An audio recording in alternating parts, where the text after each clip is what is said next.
talk starts.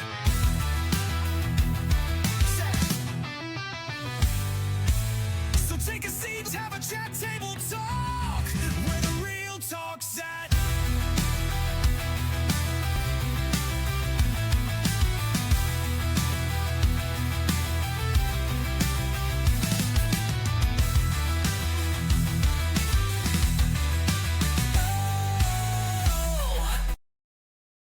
Would you say that Daniel was a rebel? Yes and no. Yes and no.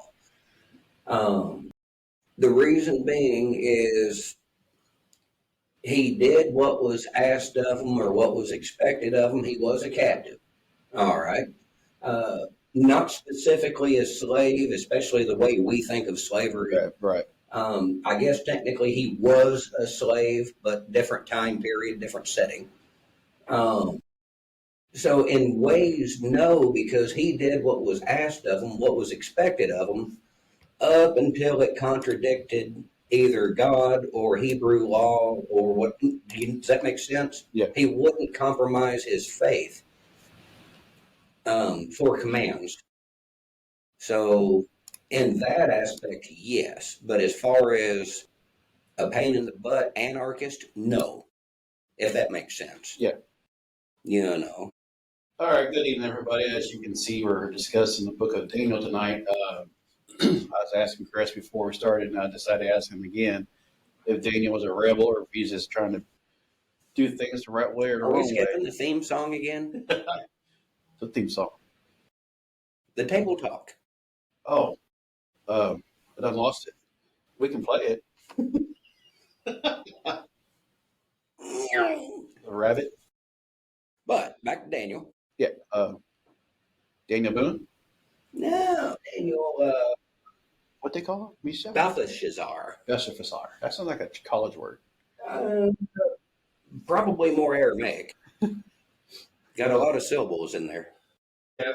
Well, like I said a while ago, I had a hard time comprehending this. I mean, yeah, it's a book. It's about chapter about 4 different kings, 8 different kings. I don't know how many it's going to be by the time we get said and done. But it's going to be about faith regardless. Yeah. Because the king... Obedience. Yeah, for sure. Obedience to God. The king wanted him to change his name, and he refused to. Well, He didn't want to defile himself.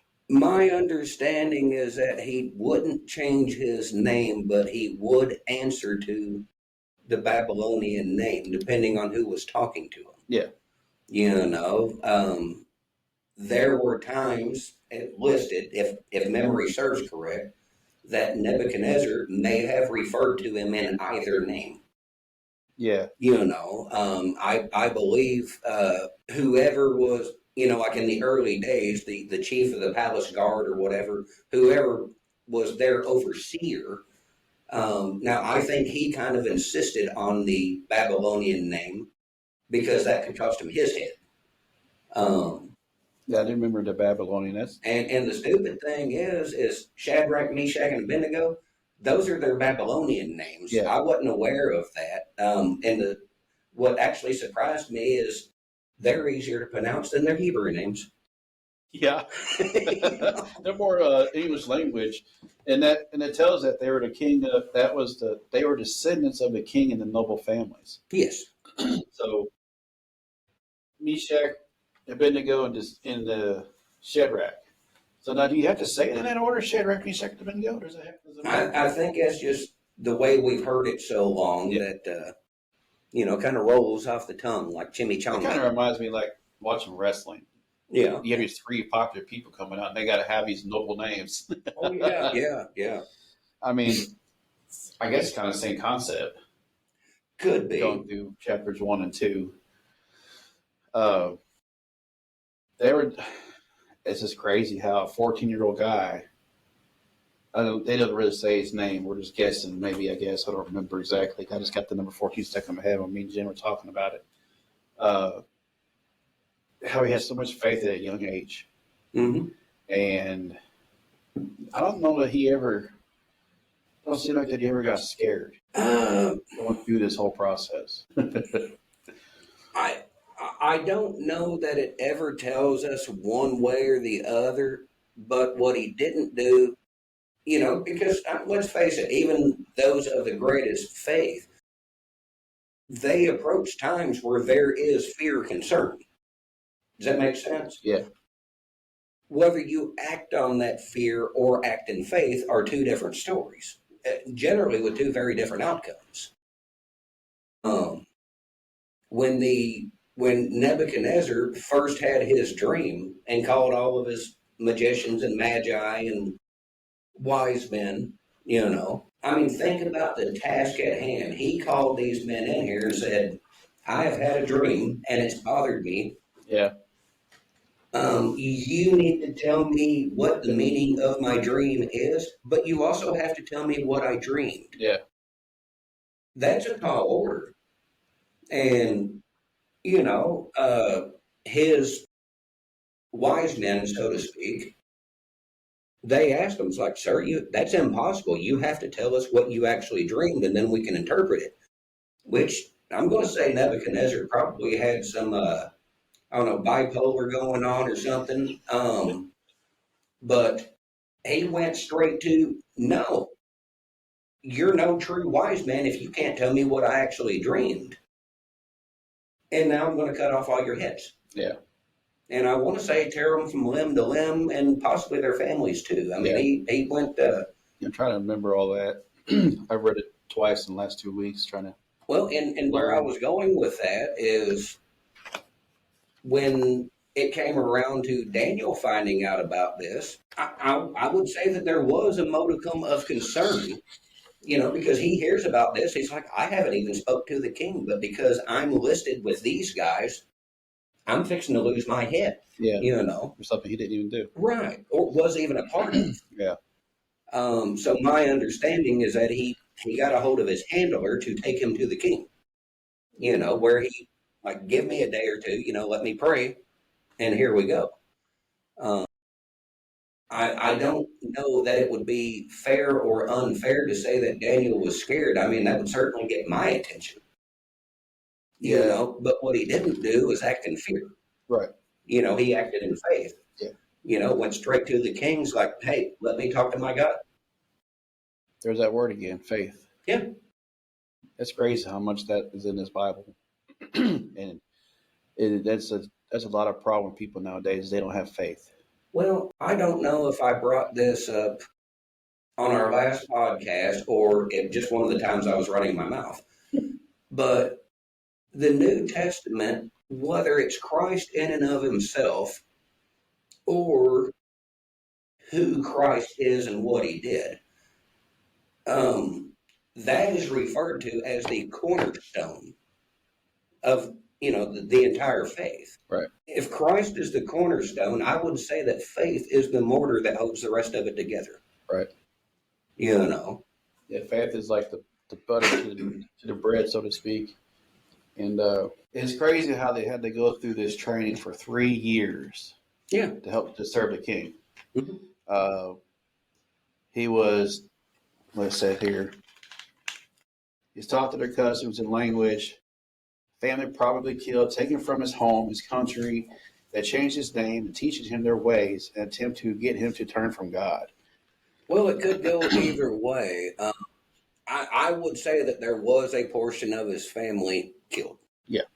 But a big, depending on which time frame and what area we're talking about, but a normal custom was you took their, kind of like they brought up in Game of Thrones. Yeah. You took their kids hostage and that kept them in line. Yeah.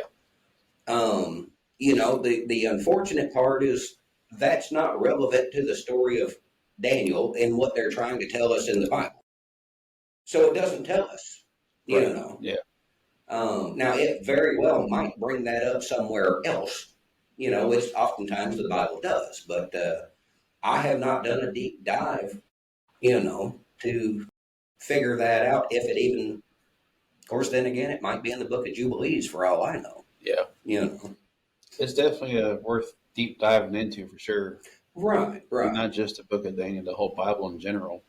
And I think that's one of the reasons why God called us to do this podcast to teach us to dig into the Bible more and to hold us accountable for the people that are watching us, and Well, hopefully to follow Christ, not follow us.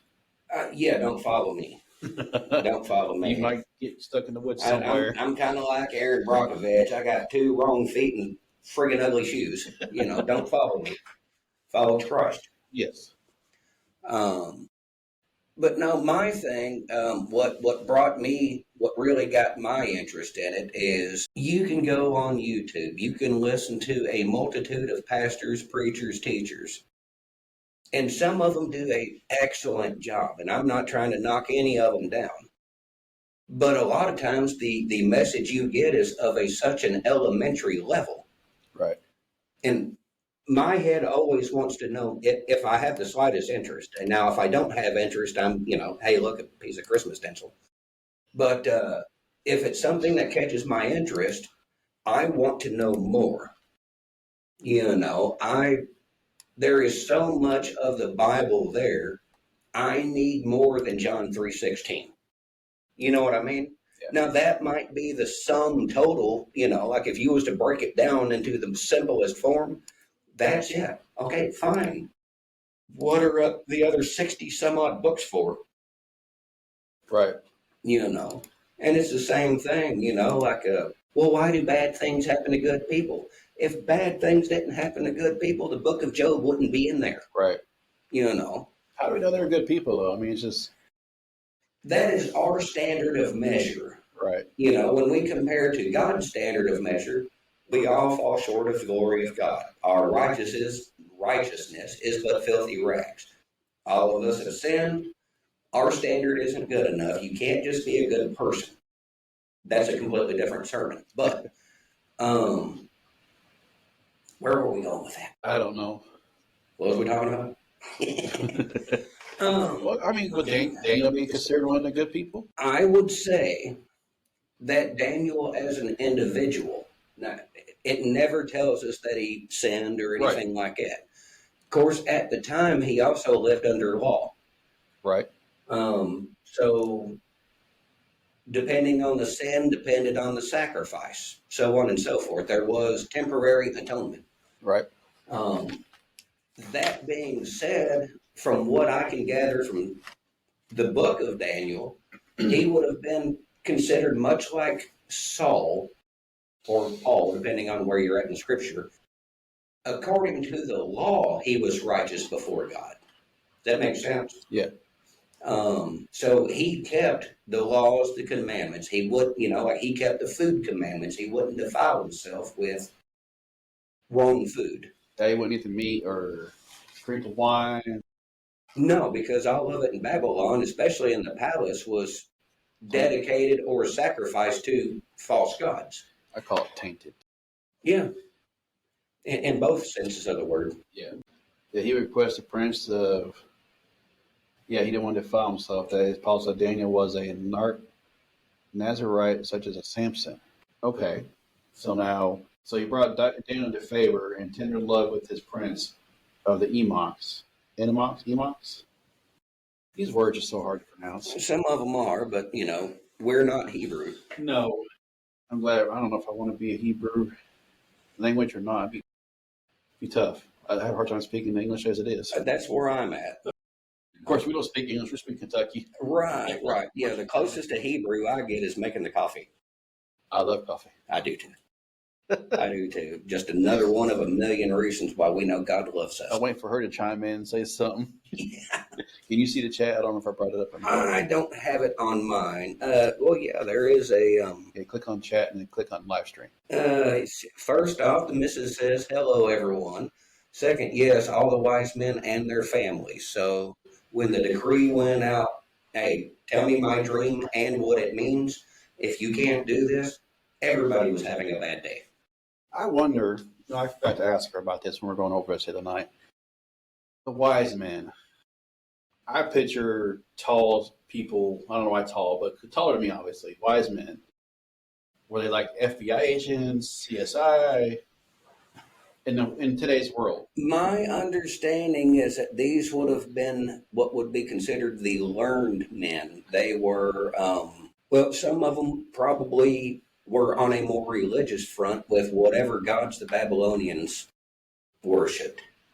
But you also had astrologers, some that, watched the stars, watched the signs and whatnot, knew the seasons.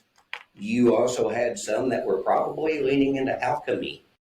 Okay. Okay, so what you had was what was considered the learned brotherhood, so to speak. Okay. Different factions, but all together. Okay. I get it now. So, all right. Tall, slender, black coats, glasses. Well, it doesn't necessarily mean tall, slender, and black coated. I was just trying to picture this in my mind. I get it, but the other aspect where Daniel and his chums fit in is that they had a knowledge and I had a fancy word on the tip of my tongue. I just don't want to say the wrong word. An aptitude for learning. All right. So not, like you mentioned, they had 3 years in service to learn of the Babylonians. Apparently they did exceptionally well in not only learning to speak it, but also to write it and to understand it. Right. So that rated them in with servants of the palace. As far as wise men go, or the magi, or I don't remember how it's specifically worded. So, chapter 1 in the book of Daniel, it'll give you the history of Daniel. How he basically had to go through this training, didn't want to change his name, didn't want to eat the meat, didn't want to drink the wine. I wonder, trying to see, and this all occurred before Christ, 605 BC. Right. Trying to think what else to. And then, by the way, I got a cheat book that my wife gave me. I have my own notes also. I don't have a note that Daniel refused to change his name.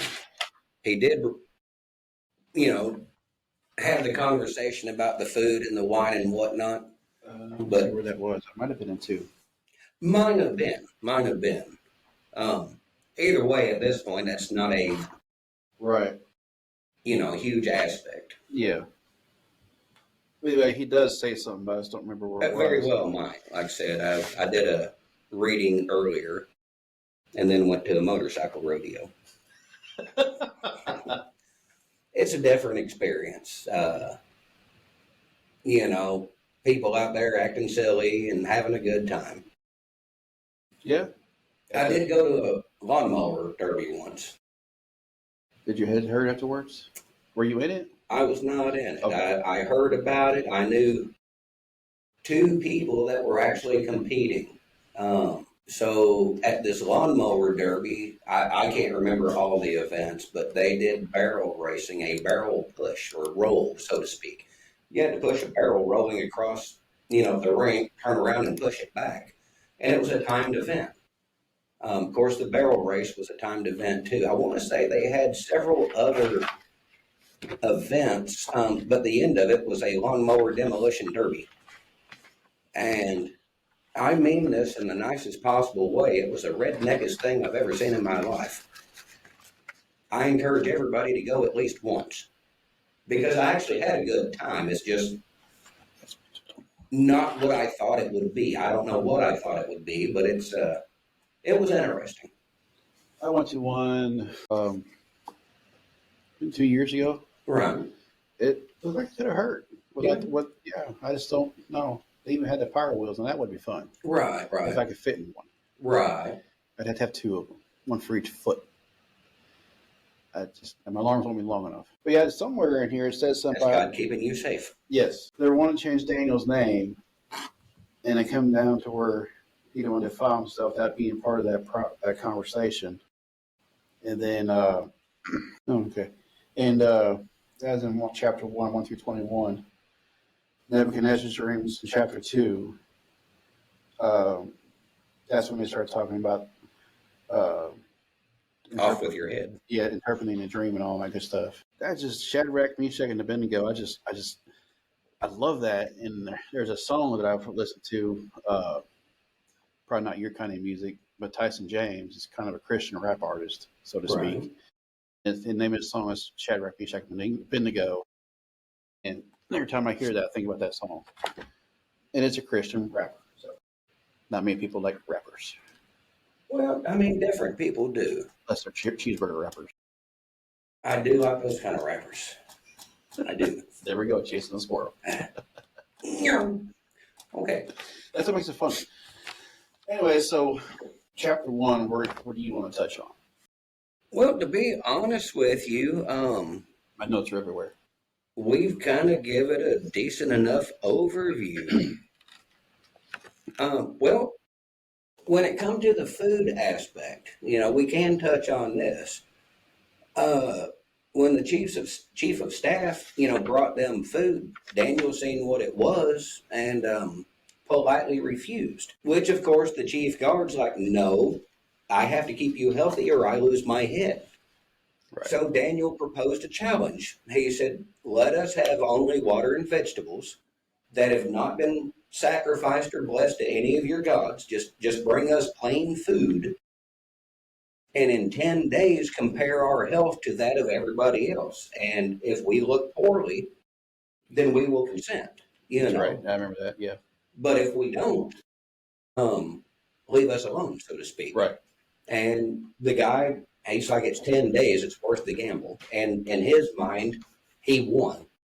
So 10 days later, Daniel, Shadrach, Meshach, and Abednego were found to be in better shape and healthier than everybody else eating the palace food.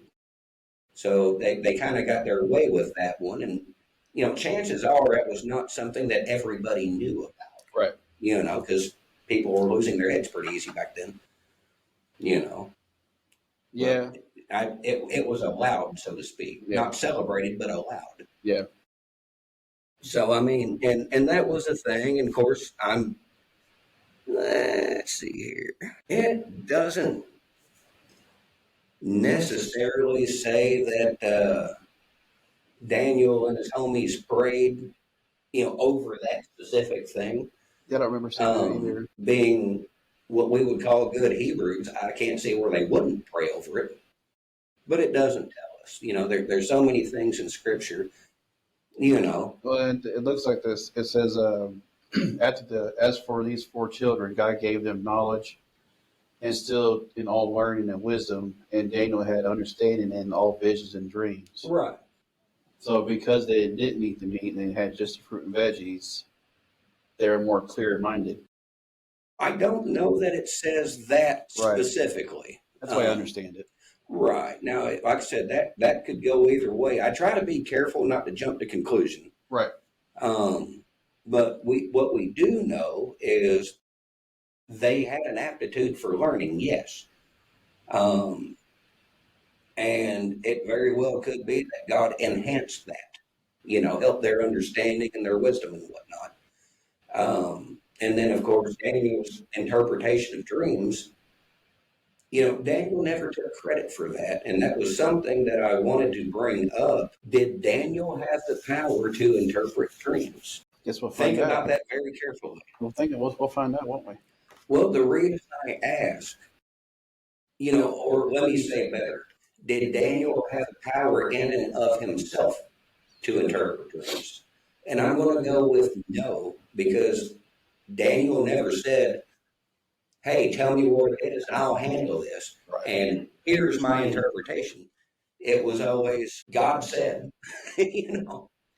So it sounds more. Was he a spokesman for God? In certain ways, I do believe you could call Daniel a prophet, yes. Yeah. Maybe not in the same manner of, say, Jeremiah, Yeah. or even Samuel, but because of the dreams and the interpretations, a prophet nonetheless. Because some of his dreams were prophetic. It wasn't just the interpretation of a dream, Right. It was, hey, this is of things to come.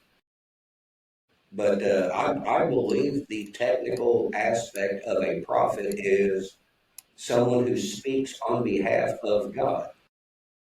And every time Daniel gives the interpretation of a dream, he's like, this is what God has commanded. Then speaks. Yeah. Kind of one of them, thus saith the Lord. Like he never claimed the ability in and of himself. And that's the point I was making, like Moses kind of screwed himself when he got mad and struck the rock and said, here's water. Because he did that of his own accord. Does that make sense? Yeah. She said quit spinning. Huh? She said you're spinning. Oh, I probably am. I spin me right round, baby. Right. Here we go. Okay. So, on Daniel. Look at the notes. I don't have notes. You On have notes. your screen. Yeah. Jesus called him a prophet in Matthew. Yeah, that sounds good. There's some word in there that might be Ukrainian. Although, I'm going to guess you have fat thumbs. Which does happen, yes. What is that word? I have no idea. To speak of? Oh, to speak of. That could be. SP. Yeah, that's right in the area there on the keyboard because she's probably in her laptop. Right. I love my wife. Oh, the life of electronics and technology. Oh, yes. So we're going to slip into chapter 2. Dream of a statue, picture of nations rising and falling and We're going to God's coming. flip into chapter 2. That sounded so wrong. That sounded bad. You just had to do it. Yeah. Slide into it. Are you Slip comfortable? into it. I am. Okay. I'll just slide out of his chair. Well, just don't spin. Oh, like this? I don't know. Probably. She said yes. So she was gifted to speaking. Oh boy. Apparently, when I start spinning, I start echoing. That's reverb. I'm teasing. Go ahead. Reverb. Yeah. What's reverb? Thought you was a sound guy. Is that a noun? Add noise, pronoun, reverb, a verb? It's a sound effect. I know. That's why I call him DJ Noid. Right. Because I forgot my ID one time. Anyways, Either way, slipping into chapter 2. yes, we are. Say that in a husky voice. Slipping into chapter 2. We need, what's his name? The guy that was on, what's his name? Not Star Wars, the other one. Star Trek? Yeah, Star Trek, that guy. Which one? The one I always use for the voices that tells the stories. What's his name? Well, I mean, you had William Shatner to begin with. That one. That guy. Yeah. See, how did he speak? He always slowed down, then sped up real quick. Yeah. Sound like a mixtape. Kind of, yeah. She said no. Now we're in trouble. With emails. Yeah, Y'all were supposed to be talking about Nebuchadnezzar, not Shatner. Shadrach, go hand in hand. Starts with an SH. Shatner and Abednego? Yeah. Me, Shadrach. Shadrach. Oh. You'll have to stop. You'll have yourself confused. Yes, I already am. Gotcha. So All right. Chapter 2 is where it talks about the king's dream. Right. And it's disturbing. Yes, I can see where it would be. Well, the crazy is we don't learn about the dream until what, chapter 7? Well, yes and no. In chapter 2, he does. Oh, it is in 2. It is. Okay. Yeah. So I just know from 2 tells us to go to 7, and I get confused because now I got to jump to 7. But we do the best we can to get through it, and without getting Well, chased. chapter 7 dives deeper into it because Daniel had some dreams of his own. Yeah. Which further reinforce this one. That make sense? Yeah. So I'll go back to her notes. That's where I was at. I was in the wrong part of the notes. That's okay. Yeah. Daniel's prophecy. I let my wife takes notes. She wasn't cheating for me in school. She never let me do it. She would never do my homework for me. Dang, why not? She said that she didn't like me. I was mean to her in school. Was you? Maybe. I may have tripped her and knocked her books out of her hands. It's all my way of trying to tell her how much I loved her and wanted to be with her. And evidently, it's not how you flirt. That was me flirting. Anyways, Just be glad he didn't really like her, you know. I know, right? Like, that was my booger. I give it to you. All right? I had one place to put it, and you got it. Right. Of course, she's charming now. 2 is Nebuchadnezzar's dream. 7 is a vision that Daniel had. Oh, see, I've read so much this week in this Daniel stuff. I just get it all kind of like that thing where you get all kinds of numbers and letters and just that goes here. But yeah, number 2 is where talks about Nebuchadnezzar's dream. He's trying to get somebody to translate it. The 3 wise men.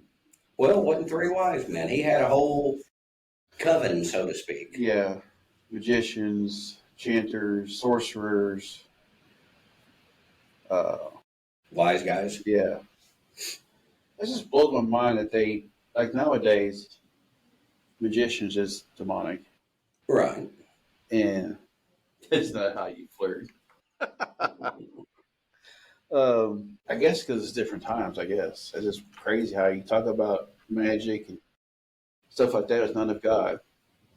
But back in the day, I guess because it has never. A lot of it goes back to, you know, their understanding of things at the time. You know, you remember going through Greek and Roman mythology in school. Vaguely. If there was a, you know, thunderstorm that came, Zeus was mad.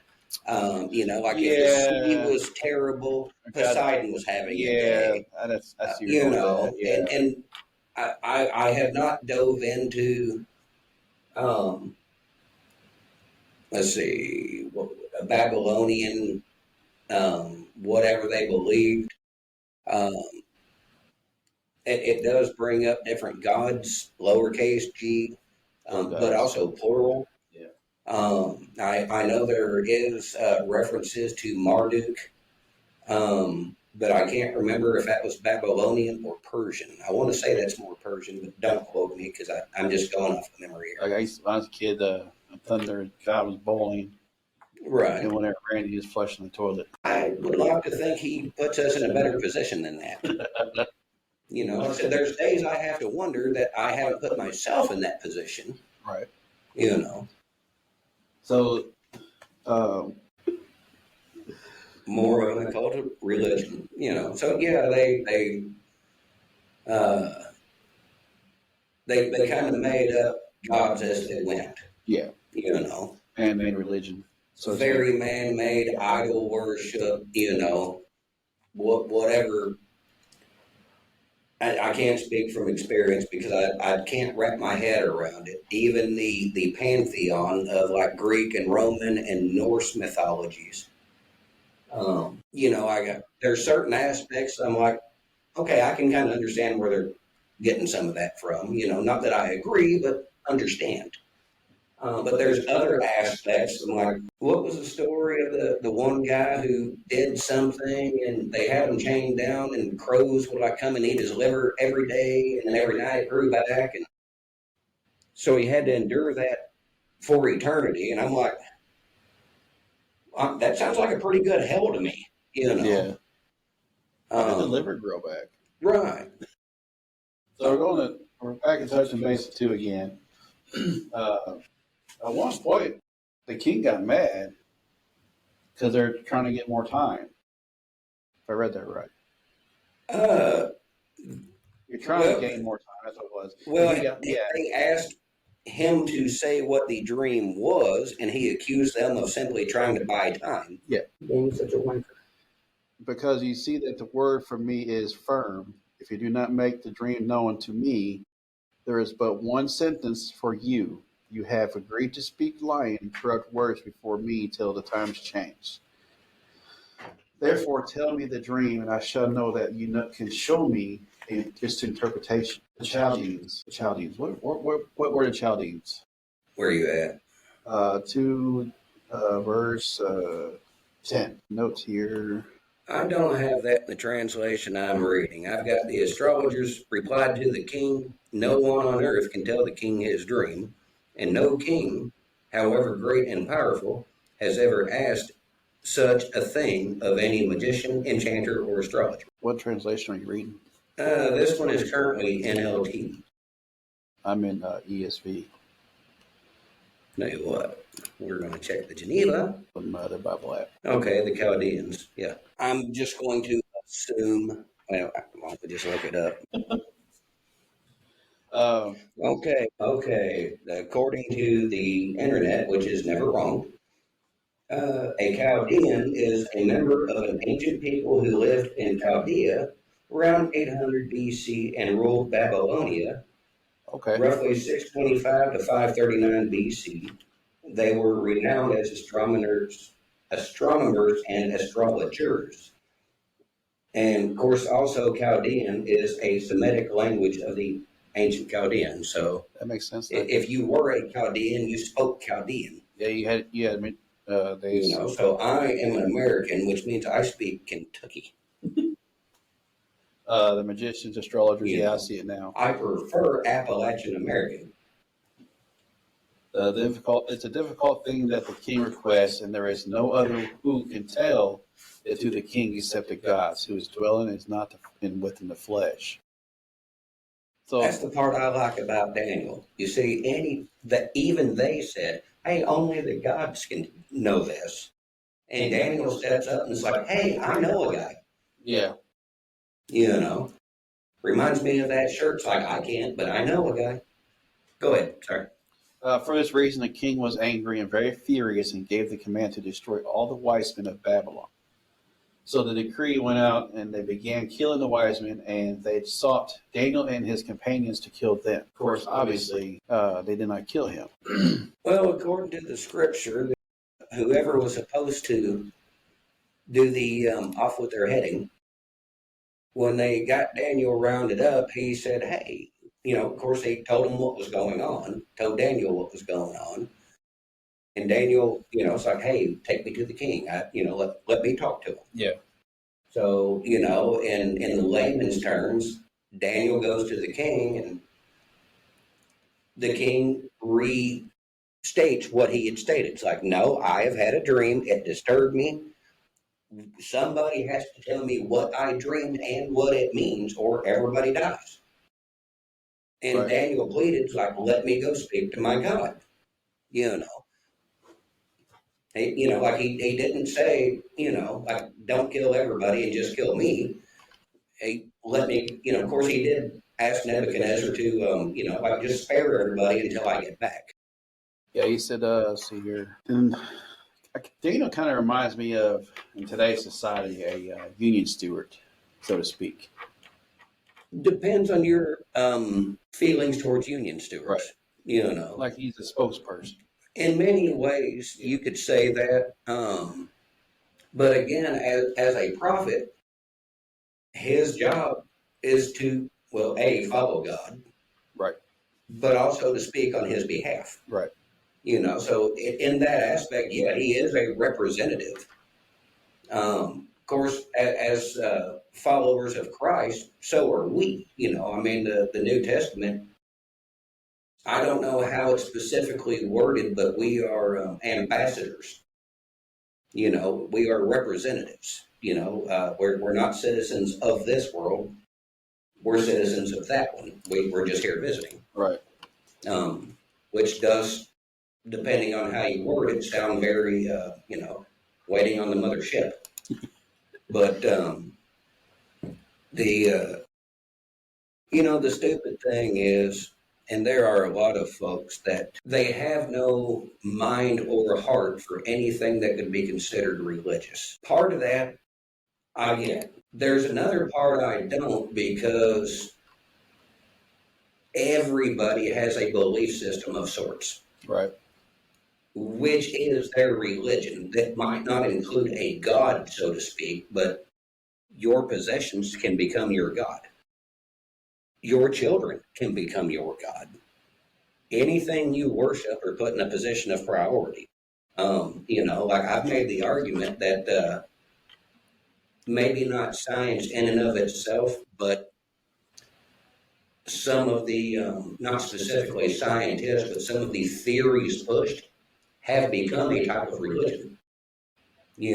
Because you can't question it. And if any information, like I've actually had that discussion with people. It's like when new information comes out, you're supposed to change your beliefs. Okay, tell me about all the times that new information has come out about, oh, I don't know, evolution, and you simply changed the theory to fit the new information. Like you didn't change your beliefs, you altered it to fit. I'm like, that starts sounding very religious. Man-made. Very, very. Not trying to go down that rabbit hole. Yeah. But let's see. Trying to catch up on the notes here. Yeah. Basically what you're saying. That's what it looks like, yeah. So like Daniel, yeah, he asked for a timeout. So let me go talk to God. Do you have any more detailed aspect in the notes? Don't say no and then watch her pop up. It's like, yes, you do. Well, I'm reading the Bible in the English language and not it's a New King James Version that I'm reading, the translation. Right. I read all kinds of them. So Daniel went and asked the king to give him more time that he might tell the king the interpretation. Right. So then Daniel went to his home and made the decision known to Hananiah, Mishael, and Azareth and his companions. Shadrach, Meshach, and Abednego. Yeah. So they might seek mercies from the God of heaven concerning the secret, so that Daniel and his companions might not perish with the rest of the wise men of Babylon. Okay, so that answers if they ever felt any sort of fear. I'm going to go with at least to the point of concern. Then the secret was revealed to Daniel in a night vision. So Daniel blessed the God of heaven. Daniel answered and said, "This is where it gets interesting. Blessed be the name of God forever and ever. For wisdom and might are his, and he changes the times and the seasons. He removes kings and raises up kings. He gives wisdom to the wise and knowledge to those who have understanding."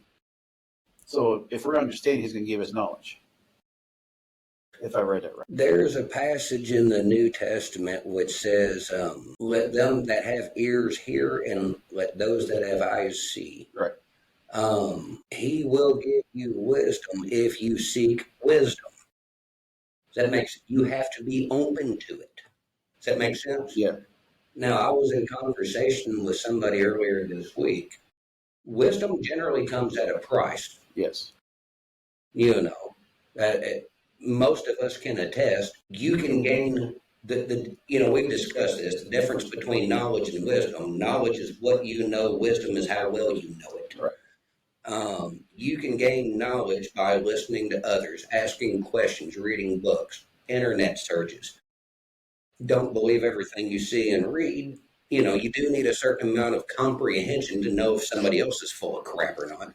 Right. But you can gain all sorts of knowledge. Wisdom generally comes at a price. The best wisdom you're ever going to get is learn the hard way, and it hurts. I wish there was a better way. If there is, I haven't figured out what it is. My grandfather used to talk about the school of hard knocks. I have graduated cum laude. Hard knocks. Like I said, top of my class. I've made enough stupid decisions for all of us. Yep. See, where was that? Devastating. Understand? Okay. He reveals deep and secret things. He knows what is darkness, and light dwells with him. I thank God I praise you, O God of my fathers. You have given me wisdom and might, and have now made known to me what we asked of you. For you have made known to us the king's demands. So they're basically worshiping and praying. Yeah. In this process, trying to get information from God. Mm-hmm. Which is what we do on an everyday basis. Pretty much. Now, this particular aspect is they went and they prayed over the situation, and this was called a night vision. It doesn't the way it's worded, it's not specifically that Daniel went to sleep and had a dream. The better idea I have of what they mean is it just happened to be at night, and more like a daydream. He was awake, but received this vision, if that makes sense. Yeah. But it's called a night vision. So Of course, there might be a different interpretation than, I don't know, but the way I'm reading it is that he didn't have a specific dream. He was awake and had a vision.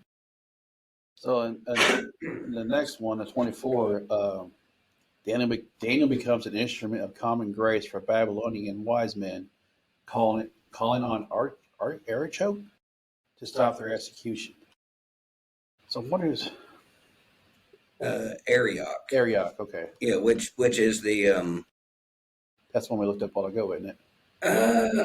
I can't remember if Arioch is, shall we say, the executioner, or if he's. Let me look back in chapter 1. He might be the palace guard. Are they the guys with the black mask on and axe in their hands, so to speak? I don't think they wore masks back then. It's just a vision of it. Right. But something tells me that he had a very wicked-looking blade. Right. So he basically said, "Do not destroy us, the wise men of Babylon. Take me before the king, and I will tell the king the interpretation." So through this worship and prayer, God showed them what to tell the king of their prayer. Am I understanding that right? You're going to have to repeat that. I am looking for. Okay, Arioch is the commander of the king's guard. Okay. Now, what was your question? He said, "Do not destroy the wise men of Babylon. Take me before the king, and I will tell the king the interpretation." Yeah, he asked Arioch, like, slow your roll. Let me go talk to the king. Right. Because that was the king's decree. Yeah. Somebody has to tell me, or everybody dies. Daniel had the answer. Hold on a second. Don't get it. I got this. Right. Like, don't get too excited.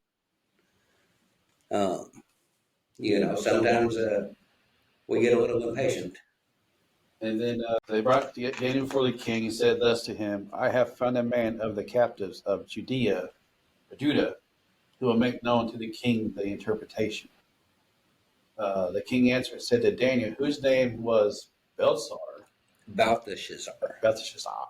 Yeah, like I said, there's a lot of syllables in there. And I'll be honest with you, I got the pronunciation from the Daniel movie. I'm going to have to watch that. Do y'all have it? Maybe. Okay. I'm pretty sure internet does somewhere. Oh, it does. I tell you what, though, if you have, I'm not going to spoil it. Pay attention to the wise men and magi. You will see one that should look familiar from childhood. Okay. I'm not going to tell you who. Is it called The Book of Daniel or Daniel, the movie? I really don't remember, but I've got it at the house. I'll send you a picture of the cover. Okay. And if y'all can't find it, then I'll bring it to you. Let's see. And then the captives who would make, the king answered and said to Daniel, whose name was, okay, I read already. So Daniel answered the presence of the king and said, the secret which the king has demanded the wise men, the astrologers, the magicians, and the soothsayers cannot declare the king. Now, hold on a second, because I just got to know, and I don't know what know to what. Oh, same here. But we need to find, okay, we don't have it. Okay, gotcha. Context, missus, context. I got my head going in 9 different directions. But, you know why it's going in 9 different directions? Because it's not going in 10. Kind of sounds like, who was it that said that back in the day? Can't say the name. It's been blacklisted. Cosby, his early stand-up. He's like, you know why we have 5 kids? It's because we did not want 6. And I'm like, that sounds kind of brilliant, to be honest. Yeah. So they answered in presence, the secret which, I'm going to have them do that's your response. Thank you. All right. But there is a God in heaven who reveals the secrets made known to the king. It will be the later days, your dream and visions of your head upon your bed were these. As for you, O king, thoughts came to your mind while you're on your bed about what would come to pass after this. And he who reveals secrets has made known to you what will be. Wow. So that's 29. Right. So Daniel boasts not his own wisdom, but God's wisdom is what I got. Is what that's saying. Yes, that's the point I was bringing up earlier. Is Daniel never claimed this power, this ability, this talent. He never claimed the ability in and of himself. He recognized that he was an instrument. Like we said last week, we're tools. Yeah. But he never, hey, God has given me the ability to it's God revealed this to me to tell you. Like he never claimed it. He never claimed the authority in and of himself, if that makes sense. Yeah. Which is completely different than Moses getting mad and smacking the crap out of a rock and water coming out. Again, different sermon, different story. Yeah, but different podcast for sure. That cost him the promised land. Yeah. So I did hear an interesting joke. What's that? It's no secret, and I'm not trying to hate on women at all. I say that a lot, so apparently I sound that way a lot. But it's no secret that women have a hard time choosing what to eat. Right. Do you know why? Why? Because the first time they chose what to eat, it damned all of humanity. That's a good one. I can understand them being more hesitant now. That makes sense. I was told. And while that's a joke, and it's like I said, it's not meant to be against the females. It's just, well, that makes more sense. I wouldn't answer any dang questions after that either. I was always told that if you mention we're going to your favorite place to eat, oh, we're going here, then that's where they want to go. But I did have learned recently. I don't care and I don't know. It's in Nashville. There's an actual restaurant. Have you heard about wanting to open up side chicks? What? Called side chicks. They serve chicken. You park in the Chick-fil-A parking lot. You're only open on Sundays. I'm like that. That's actually brilliant. That's good. There's another one I've heard about, but I'm not bringing it up on here. It's a barbecue place. They're wanting to call it butt stuff. And then you ask your wife, like, you want to do butt stuff? And she says yes. That's when you get permission to rub up somebody else's butt? No. Oh, okay. So, like I said, it's contextually dirty, so I'm shutting up. Okay. Do you want to read the dream? Where was that at? Is it about 31, I think. I'll let you read. Okay, I am in a different translation, and my reading out loud skills are terrible. So, here we go. Starting at chapter 2, verse 31, in your vision, your majesty, you saw standing before you a huge, shining statue of a man. It was a frightening sight. The head of the statue was made of gold. Its chest and arms were silver. Its belly and thighs were bronze. Its legs were iron, and its feet were a combination of iron and baked clay. As you watched, a rock was cut from a mountain, but not by human hands. It struck the feet of iron and clay, smashing them to bits. The whole statue was crushed into small pieces of iron, clay, bronze, silver, and gold. Then the wind blew. I was getting a lot of messages real quick. Give me just a second. Then the wind blew them away without a trace, like chaff on the threshing floor. But the rock that knocked the statue down became a great mountain that covered the whole earth. Verse 36, that was the dream. Now we will tell the king what it means. Do you want to jump in there? You ever had Five Guys? As far as burgers, yes. You're supposed to say it at the same time. Yeah. This is the dream. Now we will tell the interpretation of it before the king. You, O king, are king of kings, for the God of heavens has given you kingdom, power, strength, and glory. And whoever the children of men dwell, or the beasts of the field, and the birds of the heaven, he has given them into your hand, and has made you ruler over them all. You are this head of gold. But after you shall arise another kingdom inferior to yours, then a third kingdom of bronze, which shall rule over the earth. And the fourth kingdom shall be as strong as the iron, Ishmash. And it's what? Inasmuch?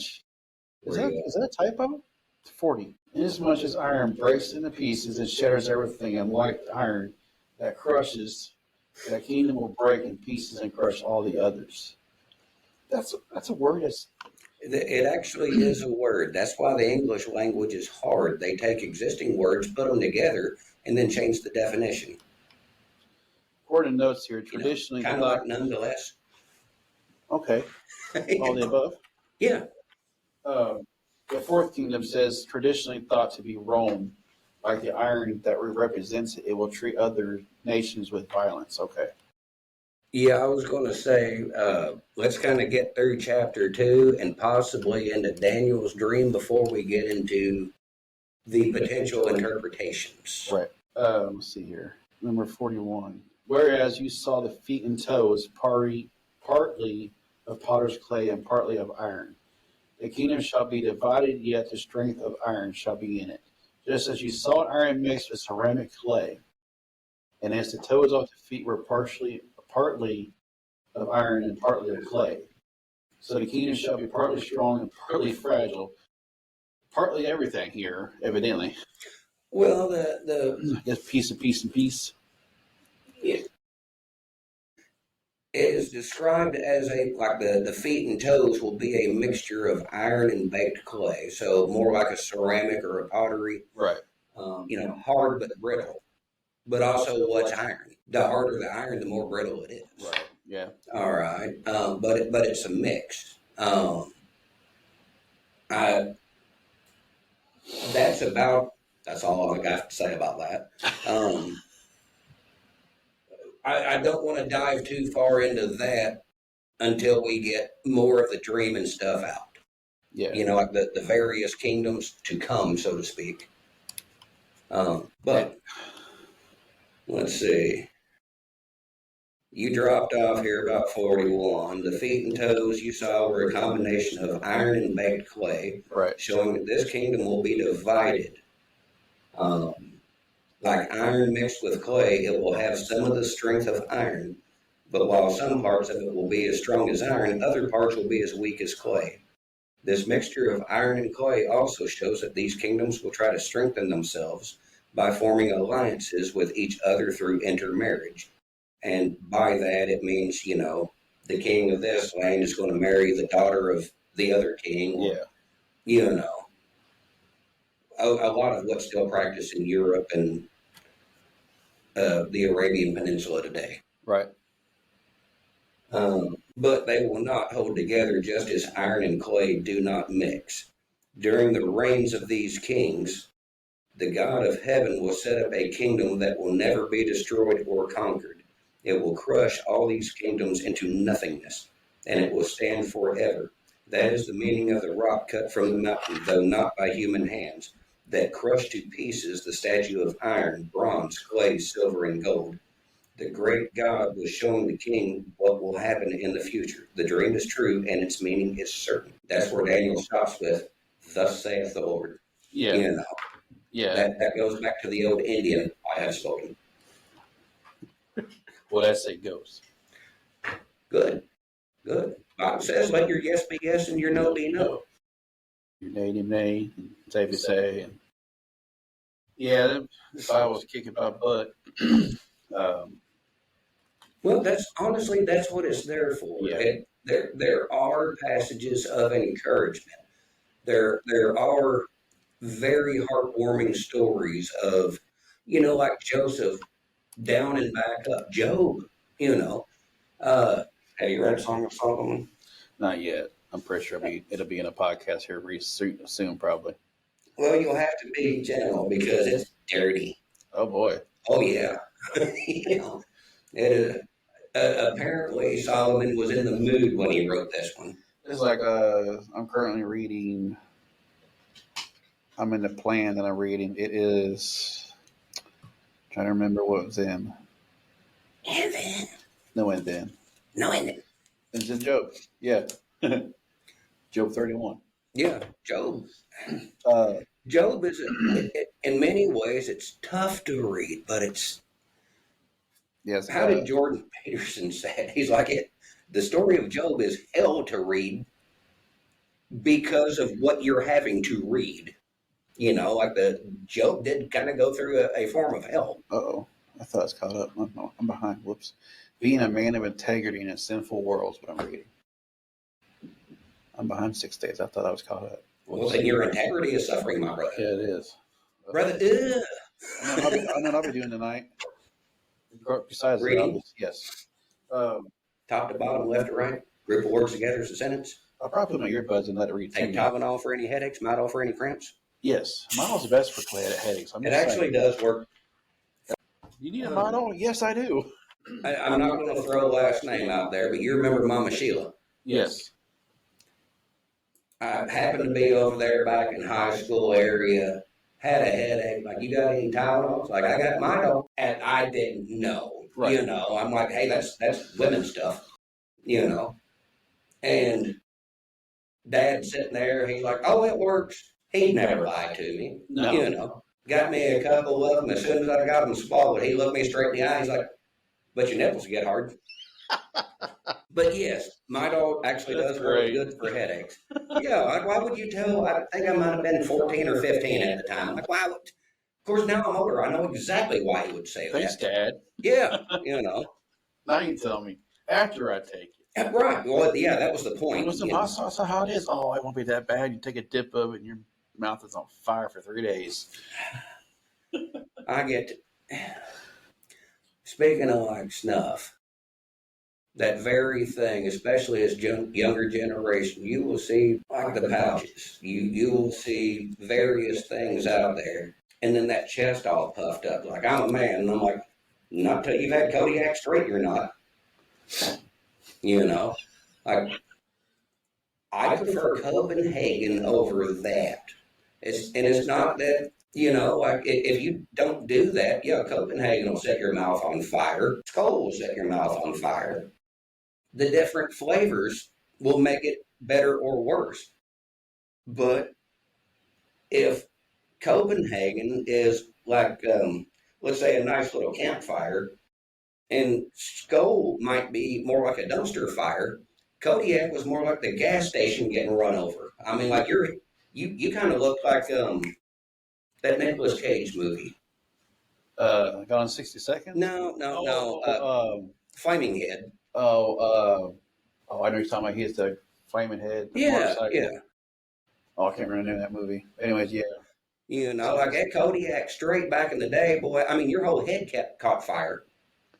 Yeah, the one time I did that, yeah, it's not for me. It was the nastiest thing I ever had in my life. And I've had a lot of mud. Yeah, but this is Kentucky mud. Yeah. Got a little clay and a little dirt and a little. Look, that's seasoning. It's seasoning. Horse poop and cow poop, depending on where you work. Organic. Yeah, yeah, for sure. I think I stopped at 46. I think I know it's the end of chapter 2. The aspect there is, you know, basically it finishes up with the king was forever thankful and grateful and Ghost Rider. That's it. Yeah. Thank you. Nebuchadnezzar was grateful and he gave out gifts and valuables and he got promotions. Lofty, yeah. So I mean, and that's kind of the end of chapter 2. This story teaches that God's people can survive, even thrive, while experiencing exile and persecution. Well, the stupid thing, and I think a lot of people are, you know, as humans, we are a very forgetful and short-memoried people. Even in, you know, like if we go through the Old Testament, the Israelites were there for the plagues of Egypt. They seen it. They didn't read about it. They were there. Right. You know what I mean? Yeah. They were there for the Passover, the original Passover that claimed the firstborn. And in my understanding, that wasn't the firstborns currently. That was if your dad and grandfather were firstborns, they were every firstborn. Is that correct? Is that about the right understanding? Yeah. You know, and it also applied to, you know, the livestock and everything. But they actually witnessed these things. They witnessed the parting of the Red Sea. Right. They were eating manna, you know, like sky bread. Yeah, I don't know how to really describe it, but, you know, angelic food. And you give them 3 days and they're like, well, we might as well go back to Egypt because it was better there. Like, I remember like reading through some of the Old Testament, and I'm like, how stupid are y'all? You seen this. You act, you know, like we read about it. Yeah. Y'all were there. And, you know, you give it a week and like, oh, well, who's this God guy? What's he ever done for us? I'm like, you literally crossed the parted Red Sea. And you see where I'm getting at? Yeah. But then I think about it, and when we have a need, a worry, we go to God and we pray as though he's never done anything for us before. No, not at all. You know what I'm saying? It's like, Yeah. God, I really need this, and I don't know what's going to happen, and you know, I'm trying to trust you, but I don't know how because I've got this going on, and I stopped and thought about it. I'm like, how can I judge them? We do the same thing. Yeah. You've been on social media. How many people can't remember past the previous broadcast of whatever news they watch? You know what I'm saying? Yeah. You know, it's like, hey, they said this last week. And I'm like, yeah, but I remember what they said 3 weeks ago, 6 months ago, 2 years ago, pandemic time. You know, like I remember what they said then. You can't remember past the last episode, you know, and Until the next episode. either or, you know. But it's, you know, we have this problem as a people, you know, we are very short sighted. Very. They rather, as she said it best right there, we focus more on problem and more in the need for God. Yeah. Is nine out of 10 people will pray when? Like God is a genie. Right. Only when you need something. Yeah. Somebody's sick or in the hospital. Maybe. That's when they'll ask for help. You know, but that's only if it directly affects them or somebody they're very close to. Yeah. And that you know, the problem is it's not it's the human world. It's human. Yeah. And because they were taught differently or God or somebody had hurt them in the church world or whatever, instead of being in the Word of God every day like we are, and praying to God every day like we are. And I'm not saying we're better, because we're not. No. By all means, but whew. I want to say I reshared a meme the other day that went something like a lot of you have stepped out of the faith because you tried church, not God. Something either in the church or a church person was able, you know, they did something, said something or whatever, and that turned you from the faith. Right. And if that's the case, you weren't in God, you were in the church. Right. You know, you need to be in God. And, you know, the more I think about that, how many people will say, well, I don't go to church, it's just full of hypocrites.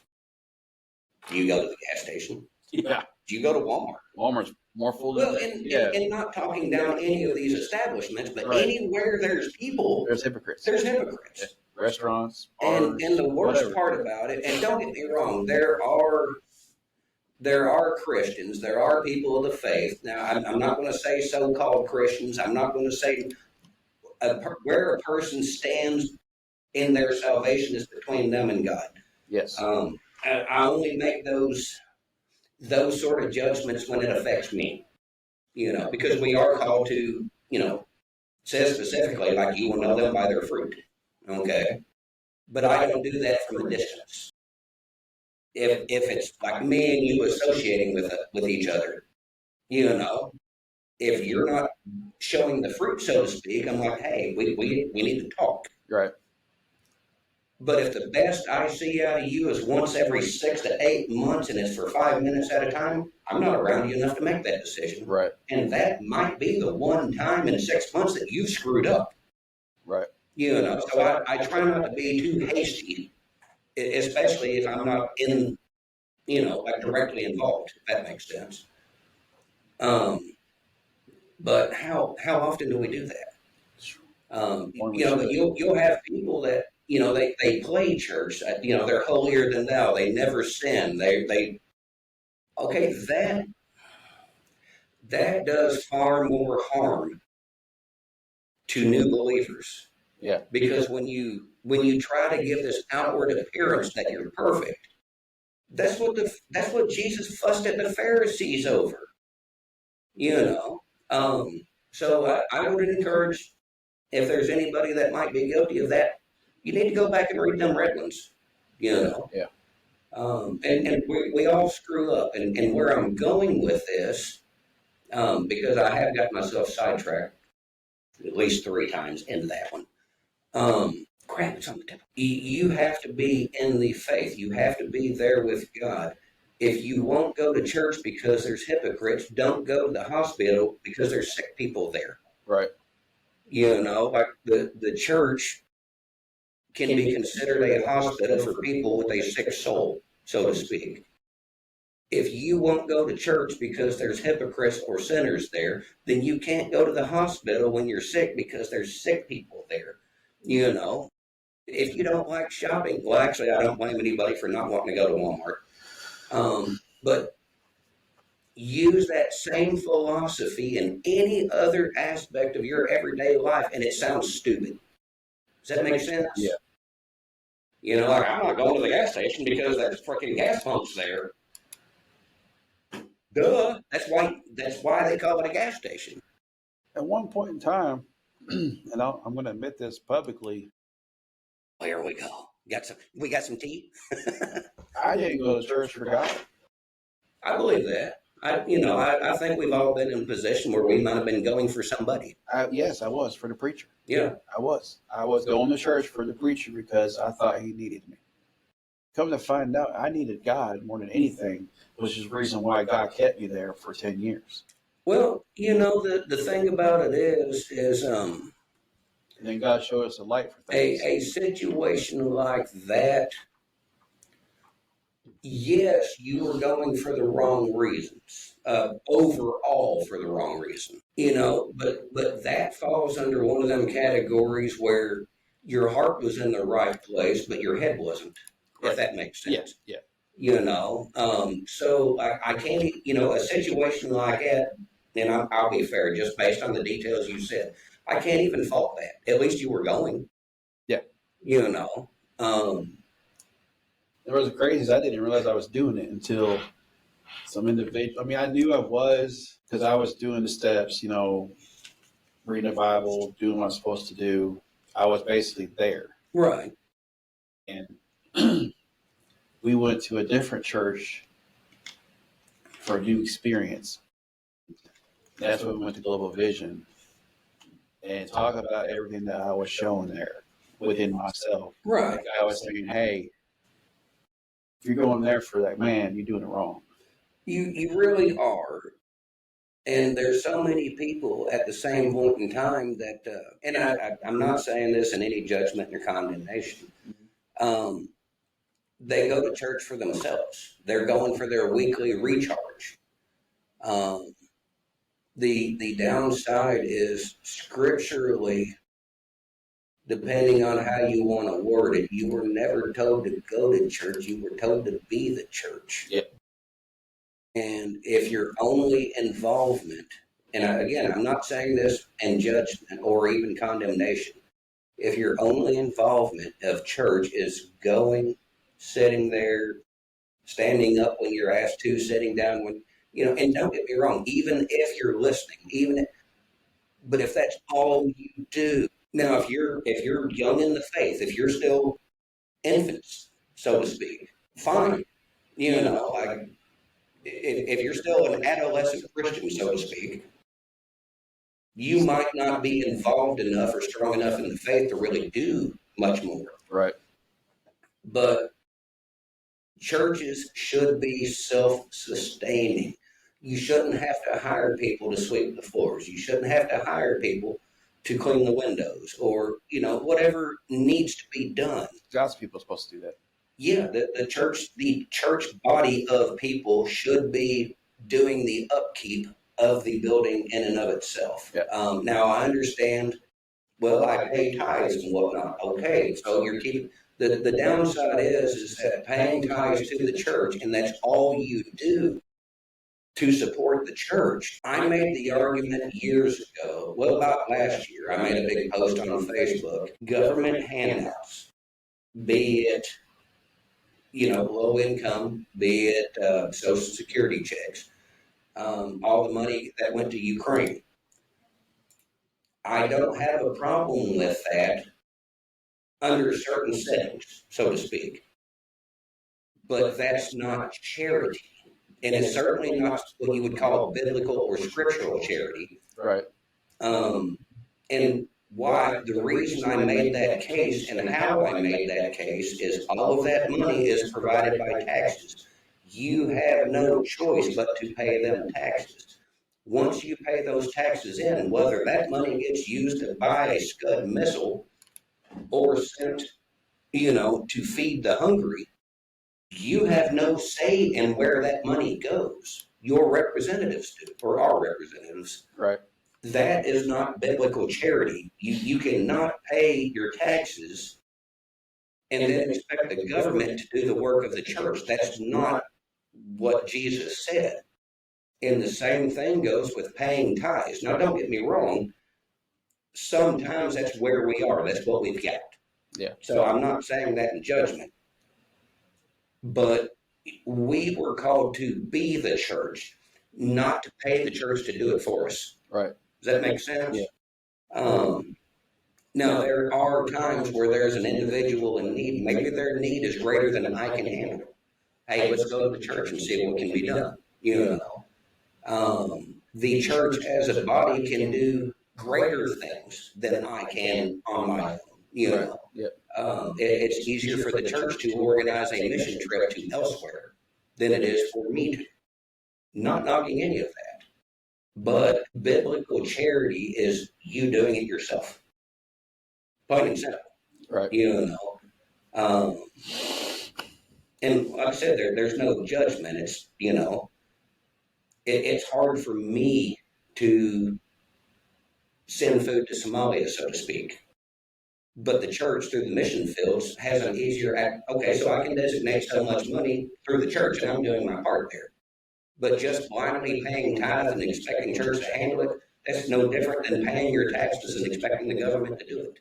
Right. That's not charity on a biblical scale. You do it. Yeah. And that, again, that's all I have to say about that. Actually, no, I've got a lot more I could say about that, but I'm shutting up. I'm not a smart man, but I know what close your mouth means. Okay, here we go. Those look like really comfortable shoes. So, moral to the story is, and we weren't church hurt. There was a time in my life that I was hurt by the pastor, preacher, whatever you want to call him, the speaker of a church that we attended. And we quit going to church for a long time. Right. And I had a thought in my mind at one point in time, God calls people to preach. Mm-hmm. Of course, it's not God's fault that they do what they do because they're human. No, that is correct. But with that being said, if you're watching this episode of the podcast, and of course this is towards the end of it, we should have said it's the beginning probably. If you are church hurt, it wasn't God that did it. So quit steering away from God. Right. There was a time that we did not read Bible or anything like that in our life, and I say our, as in my wife and I and our family. But things that happened that got us back into it, and it should have happened sooner, but I'm glad we did. We attended this church for 10 years. It's an amazing church. Right. I'm not saying anything bad about it. It was a season that God put us through, and God calls us to another season. Right. And we're attending Impact with you, and we're going to Global. We're going back and forth. But I think my main goal here, or concentration, so to speak, when it comes to God, is table talk. Right. Because we can reach people here in our county all day long. Well, here's something that I'm going to say, and I'm not putting down the podcast in any shape, way, form, or fashion. What has always bothered me about the mission field is we, especially as far as the church as a whole, we worry so much about South Korea, North Korea, Vietnam. I know many missionaries that went to Europe. Do you know, this blew my mind. We had missionaries come in. There are a huge number of the population in present-day Istanbul that have no idea that that was a Christian-founded city. Wow.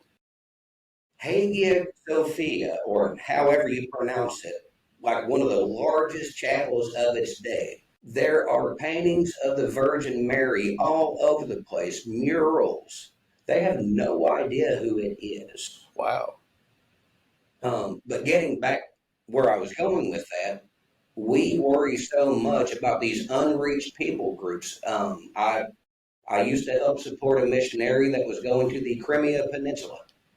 Hey, great, and I liked him. Don't get me wrong. I didn't like all the missionaries that came in, and I'm not going to name them off, but there were some that I, from what I've seen, I did not see a smoke and mirror show. I believe the people were genuine. Their presentation made me at least believe that they believed that it was a need. Does that make sense? Yeah. Because I had no idea. But we focus so much on that we don't talk to our neighbor. We don't talk to the guy at the gas station. How many homeless people are around here? A lot. It pains me because that's not supposed to happen around here. No. But it does. Yeah. And and don't get me wrong, I do believe that every people group, so to speak, that isn't reached needs to be reached. But a lot of times we worry so much about stuff on the other side of the state that we forget about people on the other side of the property line. Yeah. Yep. And love thy neighbor as you love yourself. Right. Like I said, but we want to love a stranger because we'll have to see our neighbor tomorrow. Right. It's like, in the previous podcast, I said, do we have to? Well, yes, you do, because God tells you to. Yeah. And that is another thing. I've heard people make comments for you, especially of the non-religious sort, that many Christians, they only do what the Bible is, it's like you only think that way because the Bible said it and you're honor bound to believe it. And I'm like, most of us didn't come to the faith like that.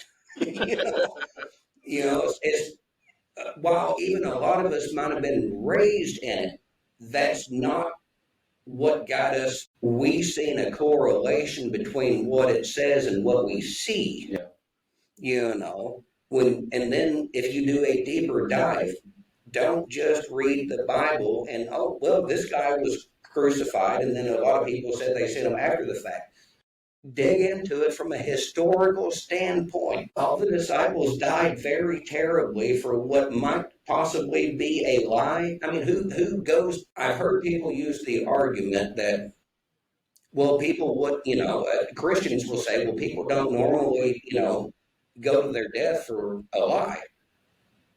No, that's false, because there's people all over the world, Islam, like Vietnam and some of those, a lot of folks out there are more than happy to die for their religion. Mm-hmm. We believe it's a lie, but they don't. The disciples knew if it was a lie or not. And rarely are you going to find somebody that will knowingly die for a lie. And that's the point I'm making. And so it's not simply, well, I read it in this book, so it has to be true, and I have to follow. It's a correlation between we have seen this truth play out elsewhere. Yep. Like I said, those that have eyes that see, those that have ears that hear. If what bothers me about the unreached people here in America is not that they haven't been reached, is that they're too damn stubborn. That they get to a point where, well, if I just had enough evidence, okay, fine. Exactly what evidence would it take? Let's just lay it on the line there. What is your criteria?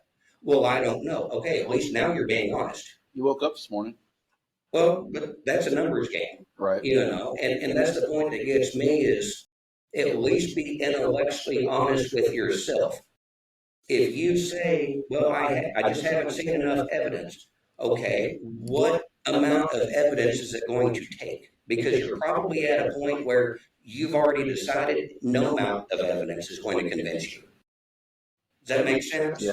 Yeah. And that's the people that I feel for them, because it's like they're slitting their own throat, so to speak. Right. But anyway, go ahead. I know we're trying to wrap up, and I'm, you know. You got a good point though. You know, my favorite thing I hear people say, you know, I ask them, you know, have you asked God to forgive you for your sins and yada yada yada? Ask God into your heart. Well, I gotta get right first if I come to God. No, you Right, don't. right. See, No. that's the religious mindset. That is the thing that people don't get. Oh, that's religious. You're religious. I'm like, no, I'm not. No, There, far from it. if you can wrap your head around, there is a difference between religion and relationship. We don't dot the T's and cross the I's, and I know I said that backwards. I do it on purpose.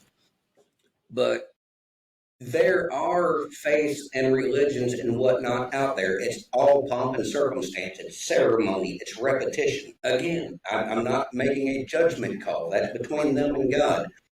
But there is a difference between devotion, and it has nothing to do with saying the right thing or doing the right thing on the proper full moon, depending on how high the sun is in the sky. And, you know, if the wind happens to be blowing out of the east, it, you know, has nothing to do with pomp, circumstance, and ceremony. No. You know. So again, I would encourage people to at least be intellectually honest with themselves. Yeah. If you don't know what you're talking about, either ask or shut up. Yeah. You know. Like I said, ask all the time. well, and I'm not saying this to bust anybody's nuggets or nothing, but I have been in conversation with people that, you know, like, I don't know where they're at now as far as faith. I'm going to lean somewhere between atheist and agnostic, but they have some like Catholic background. Okay. So anytime something comes up, all they know is their interpretation. It's not even what the Catholic teach. It's their interpretation of what the Catholic teach. Right. And I'm like, okay, where do you want me to start on how you're wrong? Right. You know, and that's not about the Catholic aspect. That's you're making your own interpretation of what you think they really mean. That's not how this works, you know, and it's the same way with the Constitution. I don't care what you think the Constitution really means. You need to ask the guys that wrote it. Yeah. You know, because there's enough writings from back in that time. They'll tell you what they were talking about. You know, so our modern interpretation really means nothing. I mean, it might be fun to speculate, but That reminds me back when I said something about, you know, they got to get right with God first. You know, I was talking to a gentleman. is he really a gentleman? Oh no, he's got long hair. Right. Anyways, he's taller than me, but you know, I don't take much. Anyways, I was going to say, ain't that about everybody? he's a gentleman at work. Right. It's not the one I was talking about earlier. It's a different one. He's a sailor, so to speak. Okay. And you know what? I'm tired of hearing this. Do you go to church? Right. And he looked at me. What you say? I said, do you go to church? I'm just curious, you know. He shows me his arm. He's got a tattoo of a skull on there. I'm like, And what does that got to do with it? Well, I was raised in the Pentecostal church and yada yada. I'm like, what does that got to do with it? what's the skull got to do with Pentecostal? I said, Pentecostal is a man-made religion. He said, Yeah. what? I said, show me the Bible that says that Pentecostal is a religion. Right. And he, of course, we Or got Church of Christ or Baptist Right, or yeah. They're all Episcopalian. man-made religions. Man-made, Baptist, Right. No, not necessarily. Zoolander, whatever. Not saying that everything is wrong. Right. Just making the distinction that the Pentecostal faith or the Baptist or what the Bible don't even mention Catholics. And You know, so so the other gentleman standing there with me was the other one I told you about that we prayed that morning. He said, God said, come as you are. And I chimed in. I said, come as you are, just don't come naked, because then you'll be a distraction. right. But we're just trying to get this guy to go to church, and I wish I could get everybody at work to go to church. It don't have to be our church, but just a church. Right. And then, of course, the other guy goes, well, you don't have to really go to church to learn about God. No, you don't. No. But God requires you to be around other people. Mhm. Church family people, church like-minded people. Yeah. So, you know what? We're at church right now. Yeah. So, with that being said, let that go through your mind the rest of the night and think about what I just said. So, if you have a Bible study at your house and there's 4 or 5 people there, hey, you're in church. It technically is. The Or if only you're having a meal, you're at church.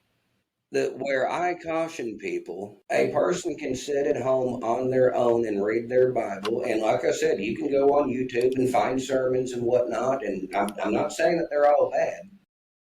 My problem, you honestly have two problems when you're isolated like that, and especially if you are a new believer. One is if you're reading the Bible and you have no background in it whatsoever, you are going to probably interpret that as you see fit. Right. All right. There's more than enough problem there already. Yep. Okay. And I'm not saying that everybody's dumb. It's simply like I was talking about the Constitution. It doesn't matter what you think it means. When you're reading Paul, what you think he really means is irrelevant. Paul wrote it. He'll tell you what he means. Yep. If you will but listen, or read, so to speak. Right.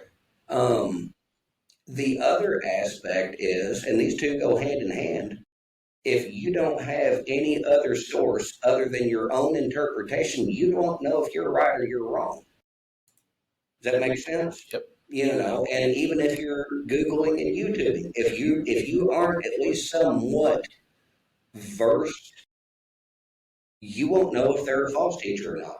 Or maybe they may, because this does happen. Maybe they're not specifically a false teacher, but the way they worded this one particular phrase kind of bent it a little bit out of context. You'll never know. Right. And that is where I challenge, like I brought up earlier, well, you just believe it because somebody said so, or the Bible. No, the way this brain works is I'm constantly attacking things. I told the pastor, probably not the first time I've seen him, but within a couple months of going there, I told him flat out, I'm listening to what you say, and I'm pulling it apart 10 different directions. And he just kind of looked at me. I'm like, I don't mean that to be bad. And he finally was like, no, that's probably just how your brain works. That's exactly how my brain works. I'm attacking everything from multiple angles. Because if I can't pull it apart, you must be at least onto something. Now, if I can pull a string and get it to start unraveling, as long as I'm not making up that string, Right. Yeah. But no, that's what bothers me about a lot of pastors is, people, just people. They don't remember what they've previously said. I do. Like Are you an archaeologist? No. And it's not that I like digging up crap. It's if we're sitting in church, so to speak, and you say, hey, this passage here means this. Okay, fine. But 8 months down the line, you bring up that same passage to reference something else, my alarm bells start going off. I'm like, whoa. I've got a note about that somewhere. What'd you say about that last time? Yeah, and that immediate, and I don't think a lot of them even realize that they do it. Right. But I realize that they do it. So, good luck is all I'm going to tell you, because if I'm listening, I'm picking it and pulling it apart. At least you're listening. Yeah, I'm trying to. You see people out there sometimes just, right. Bless me if you can, I'm here. Now, the only thing I've got to say is, you've been to the church, and a lot of times when they start reading the announcements, I'll just start picking and playing something. Yeah. I am actually listening to what they're saying. I just can't sit there and be still. Right. You're like a squirrel. You can't sit in one place. Pretty much, yeah. I know. I figured that out. Yeah, I'm old. Yeah. I think they might have figured it out by now too. See, like she said, she said, quit spinning. Alrighty then. So we'll end this up tonight and starting next Saturday. Well, not starting. We're finishing next Saturday. We'll go to. I don't know if we will. Go to 7. Go to 7. Kind of knock out that dream. They said that's 2 and 7 goes together, And then from there, I'm not 100% sure. Might go 8, 9, 10. I'm not 100% sure. Guess we'll go from No, there. because there's depending on what direction you want this to go. Because if you really want to stay on Daniel, um, we'll have to go back to about chapter 4 or 5 because there's another the writing on the wall dream, and then I want to say chapter 8 or 9. Basically, the first several books of excuse me, chapters of Daniel is like an overview. These are the highlights. And then the last couple books, like, hey, back when this guy was king, this is what happened to Daniel specifically. Yeah. So that's why we're jumping around is, like Daniel 2 is the story of Nebuchadnezzar's dream. Yes. But Daniel 7 is Daniel's dream about Nebuchadnezzar's dream. Yep. We'll go to the fire furnace and so on. Right. So, that's why Daniel skips around is that it's not specifically written in chronological order. Right. Now, the first books are, like Nebuchadnezzar was first and, these events did happen, yes, but they don't tell you the whole story right then. If that makes any sense. All right, well, we'll definitely be praying for y'all. If y'all need prayer, message us, Facebook, go to our website, and go to the bottom of the screen. It says enter your email address. Put your email in there. You'll get a weekly devotional, or I forget what the other one is, but you'll get messages from us once a week in your email. Also, the podcast will be there. The blog will be there. Speaking of that, I still got to read your blog. I done forgot about it again. She reminded me yesterday. Whoops. You are behind on your reading, sir. I'm behind on that and that. I'm going to have to do a fast read or something. Do that whole. Yeah, Bible on one eye, blog on the other. Yeah. You look like crazy eyes there on Mr. Deeds. Yeah. Look at that eye. I didn't see nothing. Look at that eye or that eye. Anyways, y'all have a good night and God bless, and see you next Saturday. And pray for us. There's a lot of big words in the Old Testament. Yes, there is. Yes, names that we don't. I have a hard time with names past 4 letters. Even English ones. So. And we got told we're supposed to what she said. Well, she wants to go through the interpretations of the different kingdoms. Yeah. Which yes. So we're going to be in Daniel for a little bit. If we can work it out next Saturday, we may have her on here with us to help. Yeah, I figured she would be here this time. Yeah. Well, we're trying to figure out the grandbaby, get somebody to watch her. Right. She's talking to you. Yeah. Do you know how to get to the website? Yes, I think so. Okay, now we can send it to the chat. Right. Click on it. But no, she's she's right. I do kind of want to go from where we're at now into Daniel's dream about this dream, and we could probably then spend time breaking it down.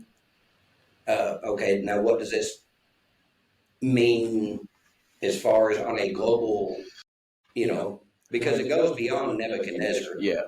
So we might do that, kind of stay on that until we break apart the aspects of what we're dealing with, and then move on to the writing on the wall and what that means. Every time I hear about the dream, all I think about is Martin Luther King. I have a dream. I heard a guy do a comedy skit years ago, and it stuck with me.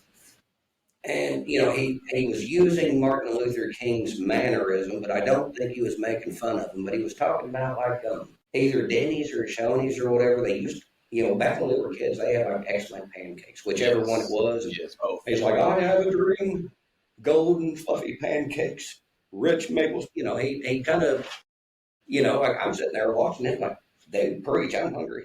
I am hungry. Right, yeah. Dinner's waiting. Yeah. Okay, no, I got plenty of salvage.